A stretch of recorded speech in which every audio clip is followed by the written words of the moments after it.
Dneska to bude Big Kahuna Burgers alias Chicken Burger s ananásom, čili a našim špeciálnym šalátom. Začneme opracovaním kuracích prs na filetíky takéhoto rozmeru, ktoré pôjdu našich burgeríkov. Nasekaný cesnak šupneme kukurať limetka alebo citrón, čo doma máš. My tu máme limetku, čierne korenie a soľ. Riadne pomiešame.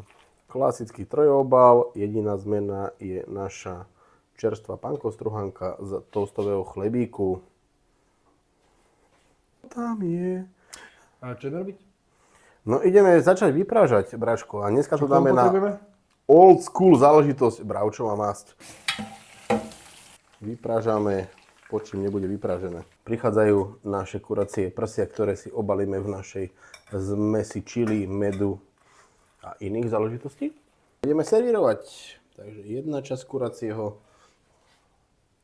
druhá časť kuracieho ananás, ešte troška obalíme v čili, položíme na kuriatko, prihodíme troška feta síru alebo balkánskeho, navyše náš čili uhorkovo ľadový šalát, jednoducho už len priklopíme a môžeme ísť degustovať. Jedeme žrát. Lemoni, dnes tu máme tieto dva krásne burgery, ktoré musíme dať niekomu ochutnať.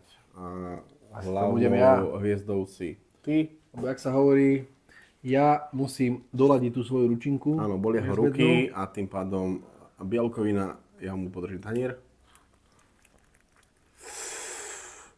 Všetko z toho vyteká ako má. Takže burger na 100%. No, čo ti na to poviem? Vidíš? Ja nič. Komentáre sú jasné. Poď si to s nami urobiť podľa tohto receptu a zažiješ Ale si to užiť. takéto nejaké pocity, ktoré vyvolajú. Zažívam ja. Tak.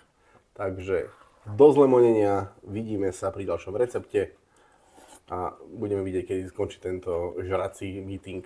No, Ale držím mu tanier, som spokojný. je úžasné. Robím mu, vieš, no, ja som taký zdravotná sestra, ja pomáham Robíme žarde. s nevýhodným. Pozri, ešte budeme stoja na ruku, No. akože doma je originál. Ale Nevymyslíš, to je ja som život. zranený. To je život. Ja som tripel. Tak, to nevymyslíš.